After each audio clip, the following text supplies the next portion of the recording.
اعوذ باللہ من الشیطان الرجیم بسم اللہ الرحمن الرحیم ان اللہ و ملائکتہ یصلون علی النبی یا ایہا الذین آمنوا صلوا علیہ وسلموا تسلیما اللہم صل علی محمد و آل محمد وعجل فرجہم۔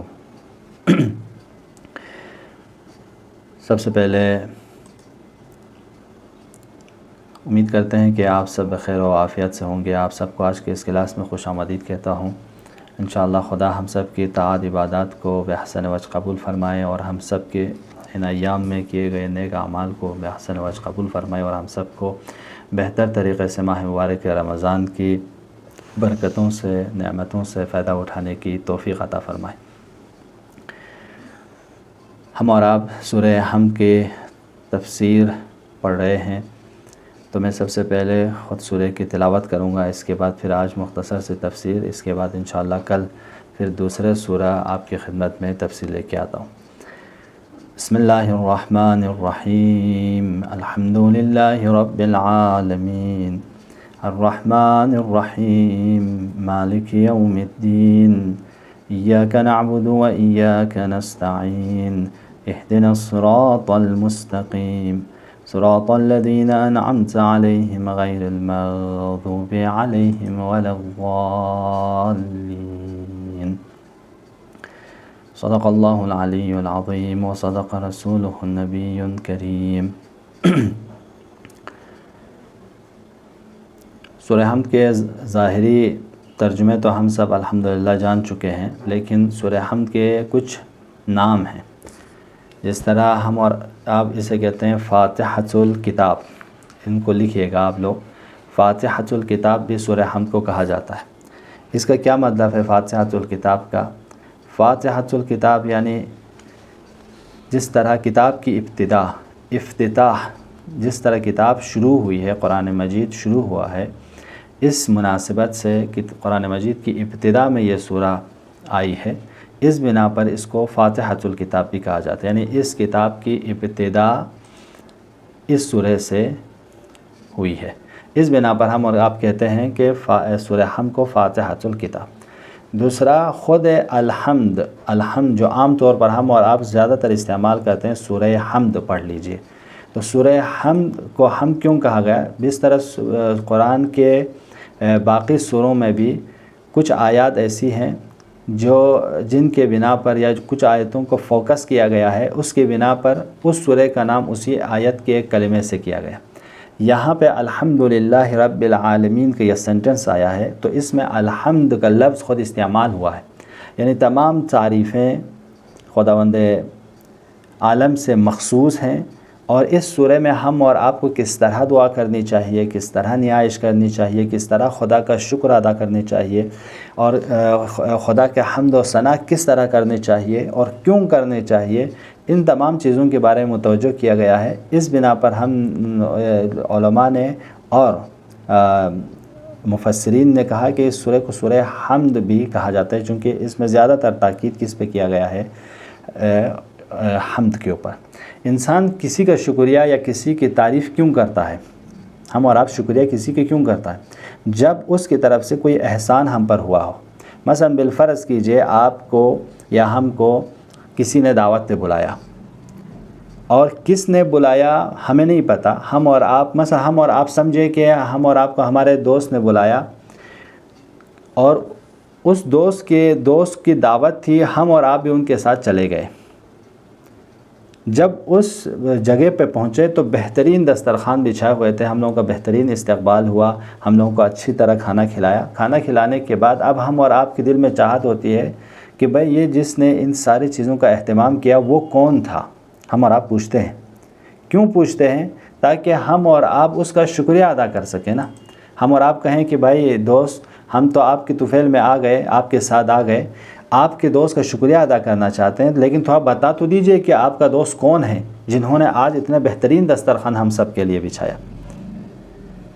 جب ہم اس کو پاتے ہیں تو ہم اور آپ کیا کہتے ہیں کہ بھئی آپ کا بہت بہت شکریہ کہ آپ نے ہمارے لیے اتنی زحمت کی ہیں، جس کا ہم آپ کا شکریہ ادا کرنا چاہتے ہیں۔ تو شکریہ ادا کرنے کے لیے پہلے کس چیز کی ضرورت ہے؟ معرفت کی ضرورت ہے، جاننا ضروری ہے کہ کس کی ہم شکریہ ادا کریں۔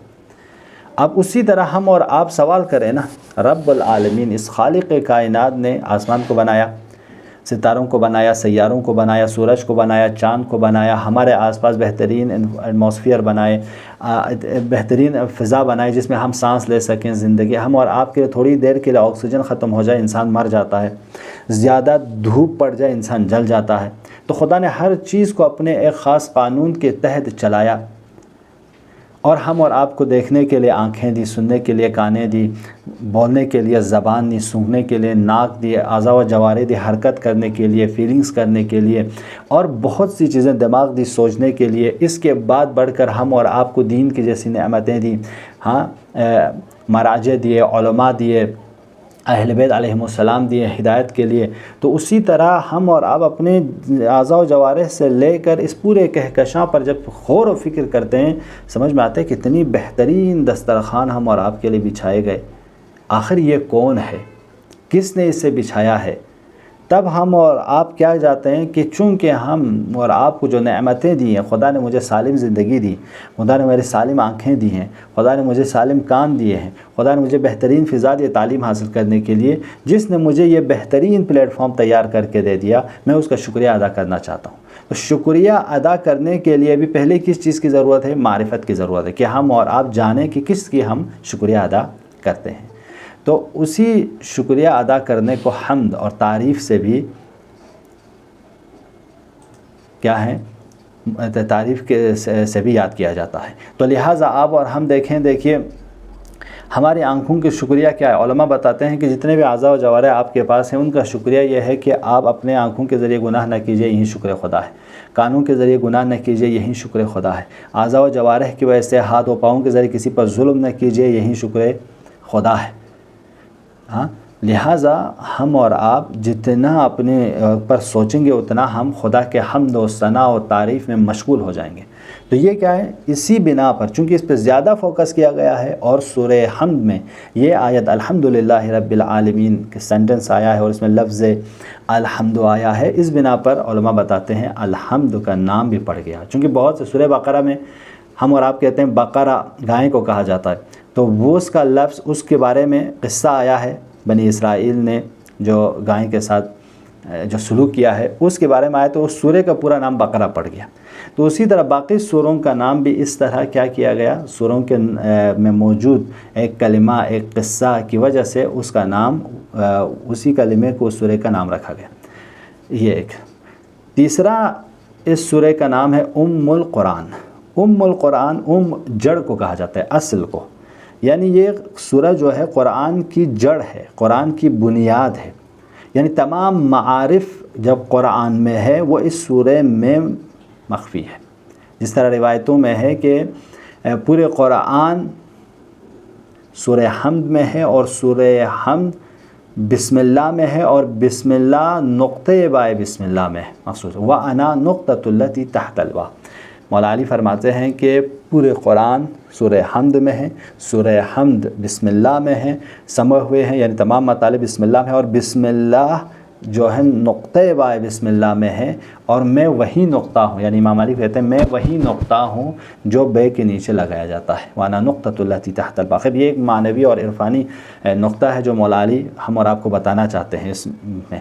لیکن ام القرآن یعنی اس سورے کے اصل، اس سورے میں جتنے بھی مطالب موجود ہیں، عبودیت سے، عبادت سے مربوط ہیں، دعاؤں سے مربوط ہیں، ہدایت سے مربوط ہیں، وہ سارے محتوى جو قرآن میں ہیں وہ سب کے سب اس سورے میں موجود ہیں. اس لیے اس کو ام القرآن سے بھی یاد کیا جاتا ہے. کبھی کبھی اس کو ام الکتاب بھی کہا جاتا ہے. دیکھیں ام القرآن، قرآن کی اصل و اساس یہ سورہ ہے، یہ سمجھ میں آئے، لیکن جو کچھ قرآن میں معارف اور تعلیمات ہیں وہ اس سورے میں ہے یہ. لیکن ایک نام کیا ہے؟ ام الکتاب. یہ کتابوں کی اصل ہے، کتابوں کی جڑ ہے. کتابوں، ام عربی میں ماں کو کہا جاتا ہے، ماں. ام کا آپ کی ماں، ام کی آپ کی ماں، ٹھیک ہے، امنا ہماری ماں. تو یہ ام الکتاب یعنی کتابوں کی ماں. یعنی کیا مطلب؟ اصل، ریشہ، بنیاد، جڑیں، تمام کتابوں کی جڑیں، جو آسمانی کتابوں جتنی بھی تعلیمات آئی ہیں وہ سب کے سب اس قرآن میں موجود ہیں. لہٰذا اسے ام الکتاب بھی کہا جاتا ہے. یعنی جتنے بھی اصول بیان کیے گئے ہیں، جتنے بھی فروع دین بیان کیے گئے ہیں، جتنے بھی اخلاقیات بیان کیے گئے ہیں، جتنے بھی ہم اور آپ کے رائٹس اور حقوق کے بارے میں بیان کیے گئے ہیں دوسرے کتابوں میں، وہ سب کے سب تعلیمات اس سورہ میں، اس قرآن میں موجود ہے. لہٰذا اس کو قرآن میں موجود، اور اس قرآن میں موجود تمام تعلیمات اس سورہ میں موجود ہے. لہٰذا اس کو الکتاب بھی کہا گیا ہے. ٹھیک ہے. اس طرح اس کے اور بھی ایک نام ہے وافیہ کے نام سے، یعنی کافی ہے. اس کو ہم اور آپ اگر نمازوں میں پڑھتے ہیں تو یہ سورہ اگر پڑھ لیں تو کافی ہیں. دوسرے سورہ اس کے بنسبت ناقص ہیں کہ ہم نماز میں اگر پڑھنا چاہیں تو ہم اور آپ کے اوپر فرض کیا گیا ہے کہ واجب نمازوں میں سورہ حمد کو پڑھیں، اس کے بعد دوسرے سوروں کو پڑھیں. لیکن اگر ہم اور آپ سورہ حمد کو نہ پڑھیں تو ہماری نماز باطل ہو جائے گی. اسی طرح کیونکہ یہ سورہ کافی ہے، وافیہ ہے کہ اس کو پڑھنا ہر نماز میں ضروری ہے. تمام فرق و مذاہب اسلامی اس پر اتفاق ہے کہ سورہ حمد کو نماز میں پڑھنا واجب ہے، پڑھا جانا چاہیے. خب یہ سورہ حمد کے کچھ اسامی تھے، کچھ نام تھے جس کو میں نے سوچا کہ آپ لوگوں کی خدمت میں عرض کروں. آج بھی پھر ایک بار اس سورہ کا ایک سرسری ترجمہ اور مختصر تفسیر آپ کی خدمت میں بیان کر کے زحمت تمام کروں گا. بسم اللہ الرحمن الرحیم سے مراد ہم اور آپ لیتے ہیں کہ میں خدا کے نام سے شروع کرتا ہوں جو رحمان ہے اور رحیم ہے. رحمان یعنی جن کی رحمانیت یا صفت جو ہے سب پر عام ہے. اس میں انسان، حیوان، چرند، پرند سب موجود ہیں، جاندار بے جان سب موجود ہیں، مسلمان غیر مسلمان سب موجود ہیں، موحد غیر موحد سب موجود ہیں، اور دیندار بے دین سب موجود ہیں. یعنی خدا کی رحمت سب پر ہے. لیکن رحیم وہ ہیں کہ خدا ہر ایک کو وہ مقام نہیں دیتا. یعنی ایک اس پہ عمل کے حساب سے خدا انجام دیتا. ہر ایک کو نبی نہیں بناتا، ہر ایک کو امام نہیں بناتا، ہر ایک کو امامت کا مقام نہیں دیتا، ہر ایک کو دیندار نہیں بناتا. یہ بھی خدا اپنے خاص بندوں پر یہ رحم کرتا ہے، انہیں دین دیتا ہے، انہیں تعلیم دیتا ہے، انہیں ان اللہ خدا انہیں علم دیتا ہے، ان کے دلوں کو گشادہ کرتا ہے، ان کے ذہنوں کو مستحکم کرتا ہے، انہیں تعلیم، انہیں توفیق عطا کرتا ہے. تو یہ خاص بندوں کو جن کے اندر یہ صلاحیت موجود ہے. تو رحمت عام میں خدا سب پر ہے. بسم اللہ الرحمن الرحیم، خدایا تیری رحمت سب پر ہے، پروردگار تیری خاص رحمت بھی خاص لوگوں پر ہے تو ان میں مجھے بھی شامل فرما. تو جب بسم اللہ الرحمن الرحیم میں خود اتنے بڑے مطالب ہیں جو ہم سرسری سے دیکھتے ہیں، یعنی یہ خود سورہ ہم اور مسلمانوں کے لیے ایک بہت بڑا رول میپ ہے کہ کس طرح، یعنی ہم اور آپ جیسے بسم اللہ الرحمن الرحیم کہتے ہیں، خدایا میں اپنے آپ کو تیرے حوالے کر رہا ہوں، کسی اور کے حوالے نہیں کر رہا ہوں، میرے ہر کام تیرے ہی نام سے شروع کر رہا ہوں پروردگار.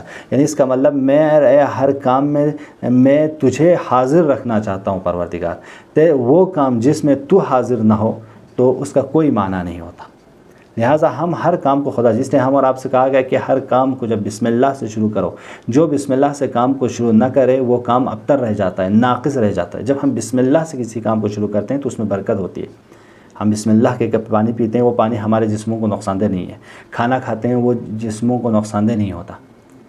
ٹھیک ہے. پڑھائی کرتے ہیں وہ ہمارے دل و دماغ میں بیٹھ جاتا ہے. تو ہر کام کرنے سے پہلے بسم اللہ الرحمن الرحیم کہنا ضروری ہے، واجب، فرض ہے. اس لیے ہم بسم اللہ الرحمن الرحیم کہتے ہیں. اس کے بعد ہم اور آپ نے کہا کہ خدایا تیرے نام سے شروع کرتا ہوں. تو کون تھا؟ تو رحمان تھا، تو رحیم تھا. یہ تو ہمیں واضح ہو گیا. اس کے بعد اور آگے چلتا ہے خدا، الحمدللہ رب العالمین. اس کے بعد خدا کہتا ہے کہ دیکھو اے میرے بندے، جب تو نے سمجھ لیا کہ میں رحیم ہوں، میں رحمان ہوں، تو اب تیرا فرض یہ ہے کہ تم تعریف کرو میری. کہو کہ الحمدللہ رب العالمین، ساری تعریفیں اس خدا کے لیے. کون ہے وہ؟ رب ہے، پالنے والا ہے عالمین کے، اس پوری کائنات کا چلانے والا ہے. اس کے بعد کہتا ہے الرحمن الرحیم. دوبارہ پھر اسی صفت کو لاتا ہے کہ وہ خدا جو اس کائنات کو چلا رہا ہے تو اس کے اپنے رحمانیت کی صفت کی بنا پر، چونکہ وہ رحیم ہے، اس میں وہ صفت رحمانیت موجود ہے، اس لیے وہ ان چیزوں کو اس کو وجود میں لاتا ہے. اس کے بعد کہتا ہے مالک یوم الدین. اس کے بعد کہتا ہے خدایا تو مالک یوم الدین ہے، یعنی اس قیامت کے دن کا مالک تو ہے. خداوند عالم نے رحم و کرم سے ہم اور آپ کو پیدا کیا اس کے رحمانیت کی بنا پر، لہٰذا ماں اپنے بچے کو دودھ پلاتی ہے، 9 مہینے تک پیٹ میں رکھتی ہے، اس کو پالتی ہے۔ اس لیے روایتوں میں ہے کہ اس ماں کے دل سے اگر اس کے رحمانیت کو نکال دیا جائے، جو رحم کرنے کی جو اس ماں میں جو کوالٹی ہے، اگر اس کو نکال دیا جائے تو بچے کو چھوڑ کر چلا جائے گا۔ ایک دفعہ ایک حضرت موسیٰ یا حضرت عیسیٰ کے دور میں ایک دفعہ کسی پیغمبر نے یہ تقاضا کیا کہ پروردگارہ تو یہ جو عورت ہے اس بچے کو جب غرق ہو رہے تھے تو وہ عورت اپنی بچی کو بچا رہے تھے، تو اس پیغمبر نے دعا کی کہ اس کے دل سے اس رحم کو نکال دیجئے۔ دیکھتے ہیں کیا کرتا ہے، جیسے ہی اس رحم والی صفت کو اس عورت کے دل سے نکال دی، وہ بچے کو وہیں چھوڑ کر خود پہاڑ پر چڑھ گئی۔ پھر وہ نبی دعا کرتا پروردگار پھر رحم کو اس کے دل میں دوبارہ اس کے دل میں واپس لے آئیے۔ جیسے ہی وہ رحم اس ماں کے دل میں واپس آئے تو وہ ماں پھر دوبارہ اس پہاڑ سے دوڑی ہوئی آئی، اس دریا سے اپنے بچے کو پھر بچانے لگی۔ تو جو ماں کے دل میں اگر رحم کی بنا پر وہ بچے کی اس تمام چیزوں کو برداشت کرتی ہے، اس کی نجات کے لیے سوچتی ہے، اپنی ہر چیز آسائش سب اس بچے کے اوپر قربان کرتی ہے، کس بنا پر؟ چونکہ ماں میں رحم ہے، ماں کے اندر وہ صفت رحمانیت ہے۔ اسی طرح خدا تو ہم بندوں سے 70 گنا محبت کرتا ہے، اس میں وہ اتنی رحم میں خدا کامل ہے تو اپنے بندوں کو کتنا چاہتا ہوگا۔ اگر خدا کی رحمت نہیں ہوتی تو ہم اور آپ کو خدا خلق ہی نہیں کرتا۔ پیدا کرنا اس بات کی دلیل ہے کہ خدا ہم اور آپ پر رحم کرنا چاہتا ہے، خدا ہم اور آپ کو چاہتا ہے، جبھی تو اس نے ہم اور آپ کو پیدا کیا۔ وہ ہم اور آپ سے کام لینا چاہتا ہے، جبھی تو ہم اور آپ کو نابود ہونے نہیں دیا، بچایا۔ لہٰذا جب ہم کہتے ہیں کہ الرحمن الرحیم پروردگار تو نے ہمیں بچایا، تو رحم کی بنا پر، اس کے بعد کہتے ہیں پروردگار پھر کیا ہے؟ کہا مالک یوم الدین۔ دیکھو تم اس دنیا میں آئے ہو، یہ دنیا تک محدود نہیں رہنا بلکہ قیامت میں بھی جانا ہے، اور اس قیامت میں بھی اس دن کا مالک میں ہوں، تو وہ کام کر کے آنا جو میں نے تجھے کہا ہے۔ اب پروردگار پھر ہمیں کیا کرنا ہے کہ میں قیامت کے دن میرے کام آئے؟ تو قرآن آگے جا کے کہتا ہے ایاک نعبد و ایاک نستعین، دیکھو تم صرف اور صرف میری ہی عبادت کرو، مجھ سے ہی مدد مانگو۔ تو اگر ایسا ہے تو میں یہاں پہ کچھ سوال کروں، تو پھر کیوں آپ اہل بیت سے مدد مانگتے ہیں؟ تو کیوں آپ امام علی سے مدد مانگتے ہیں؟ کیوں آپ لوگ ڈاکٹروں سے مدد مانگتے ہیں؟